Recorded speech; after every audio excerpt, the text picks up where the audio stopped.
बांग्लादेश ने शायद कभी सोचा नहीं था कि भारत को धमकी देने का इतना बड़ा और इतना ठोस जवाब मिलेगा। बांग्लादेश के कुछ कट्टरपंथी नेताओं ने ये मान लिया था कि अगर वे भारत को युद्ध की धमकी देंगे, सेवन सिस्टर राज्यों को अलग थलग करने की बात करेंगे और चिकन नेक कॉरिडोर को बंद करने की गीदड़ भभकी देंगे, तो भारत शांति के नाम पर चुप बैठा रहेगा। लेकिन वो भूल गए ये नया भारत है जो ताकतवर होता है वो शब्दों से नहीं, तैयारियों और एक्शन से जवाब देता है।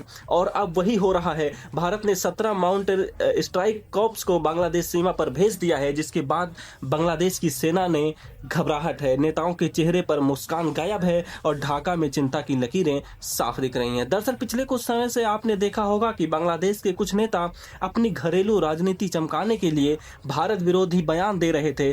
कोई कह रहा था सेवन सिस्टर को भारत से अलग थलग कर देंगे, कोई धमकी दे रहा था कि भारत का चिकन नेक बंद कर देंगे। लेकिन सच्चाई क्या है? ये बयान बांग्लादेश की डोमेस्टिक पॉलिटिक्स का थिएटर था, जनता को भड़काने का तरीका था, मीडिया में सुर्खियां बटोरने की कोशिश थी। लेकिन इन नेताओं ने एक गलती कर दी। उन्होंने मान लिया कि भारत सिर्फ बयान सुनेगा, एक्शन नहीं लेगा। अब तक भारत मिजोरम, दक्षिण असम, भारत बांग्लादेश सीमा को अपेक्षाकृत सेकेंडरी फ्रंट मानता था। यह फोकस था बॉर्डर मैनेजमेंट, स्मगलिंग कंट्रोल और सीमित मिलिट्री प्रेजेंस का। लेकिन बांग्लादेश में राजनीतिक कट्टरता, भारत विरोधी बयान और अस्थिरता ने भारत को मजबूर कर दिया रणनीति बदलने पर। और इसी बदलाव का सबसे बड़ा संकेत है 17 माउंटेन स्ट्राइक कॉर्प्स की एंट्री। दरअसल ये कोई सामान्य सैन्य यूनिट नहीं है। 17 माउंटेन स्ट्राइक कॉर्प्स भारत की सबसे घातक और सबसे आक्रामक ऑफेंसिव माउंटेन वॉरफेयर फोर्स है। इसका मतलब साफ है कि ये डिफेंस के लिए नहीं बल्कि तेज और निर्णायक हमले के लिए बनाई गई है।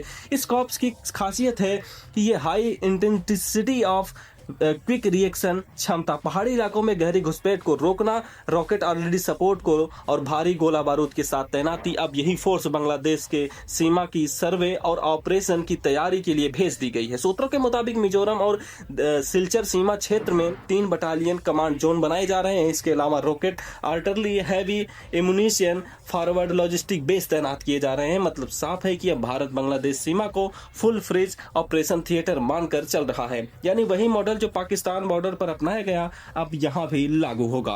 बांग्लादेश की सेना इस स्थिति को अच्छे से समझती है। उसकी घबराहट के 3 बड़े कारण हैं। पहले, नेताओं की गैर जिम्मेदाराना बयानबाजी। बांग्लादेशी सेना जानती है कि राजनीतिक बयान उन्हें भारत के सामने खड़ा कर रहे हैं। दूसरा, भारत का भारी मिलिट्री एडवांटेज, बेहतर ट्रेनिंग, बेहतर टेक्नोलॉजी और एयर और ग्राउंड डोमिनेंस भारतीय सेना के पास है। तीसरा है ऑपरेशनल थिएटर का डर। अगर भारत ने बांग्लादेश सीमा से एक्टिव ऑपरेशन जोन बना दिया तो कुछ ही दिनों में पूरा संतुलन भारत के पक्ष में चला जाएगा। 17 माउंटेन स्ट्राइक कॉर्प्स का भेजा जाना कोई रूटीन डील नहीं है, कोई सिंबलिक मूव नहीं है।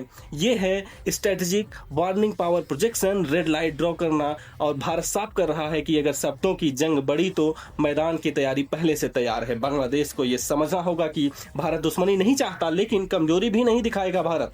अगर बांग्लादेश कट्टरपंथियों को खुली छूट देगा, भारत विरोधी एजेंडे चलने देगा और सीमा पर अस्थिरता बढ़ाएगा तो भारत का जवाब शब्दों में नहीं, स्ट्राइक कॉर्प्स में होगा। खैर, आज की तस्वीर बिल्कुल साफ है। बांग्लादेश की धमकियों का असर उल्टा पड़ गया है। भारत ने सैन्य तैयारी बढ़ा दी है। 17 माउंटेन स्ट्राइक का मूव गेम चेंजर साबित हो सकता है। अब सवाल तो सिर्फ एक ही है कि क्या बांग्लादेश के नेता अपने बयानबाजी पर चुप्पी साधेंगे, लगाम लगाएंगे या हालात और बिगड़ेंगे? आपकी क्या राय है? क्या करना चाहिए भारतीय सेना को? कमेंट कर जरूर बताएं। जय हिंद।